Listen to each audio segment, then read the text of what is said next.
Kita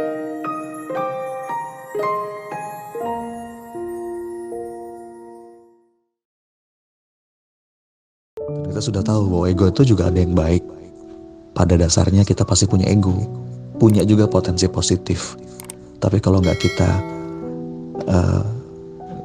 hati-hati, ego ini juga punya potensi negatif gitu. Fa'alhamaha fujuraha wa taqwaha. Allah itu mengilhamkan kepada jiwa kita jalan fujur, jalan kefasikan, dan jalan ketakwaan.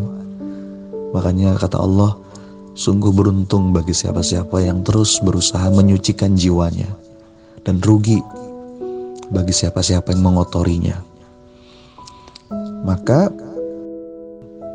ada 3 setidaknya ego yang bisa jadi sumber keburukan. Ini kata Rasulullah dalam sebuah hadis.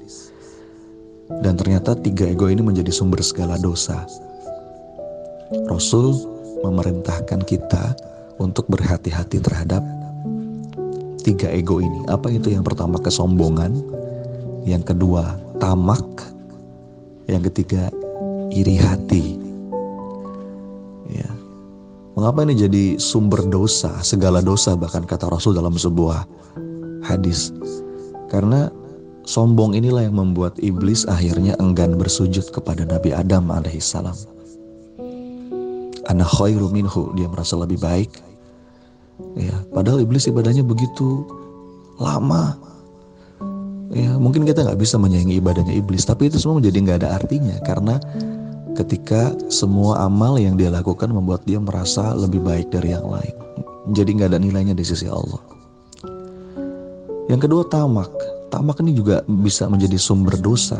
Kenapa? Karena dengan tamak inilah akhirnya Nabi Allah Adam alaihissalam memakan buah yang dilarang.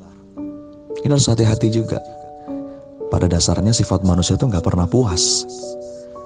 Kata Rasulullah, anak Adam itu memang kalau dikasih 1 lembah emas, dia pasti kepengen 2 lembah yang lain. Dan tidak akan pernah merasa cukup sampai nanti tanah kubur yang masuk ke dalam mulutnya. Maka sadari betul sifat dasar ini. Yang ketiga, ego yang bisa jadi sumber dosa itu iri hati. Ya. Kedua anak Adam, Qabil dan Habil, itu saling bunuh karena dorongan iri hati. Bagaimana kita bisa menata hati kita agar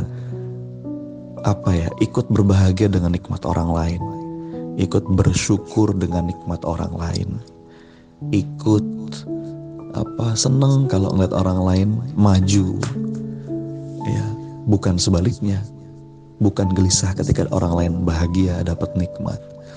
Nah, ini perlu kita latih. Minimal kita sadari dulu bahwa inilah 3 ego yang bisa jadi sumber keburukan: sombong, tamak, iri hati.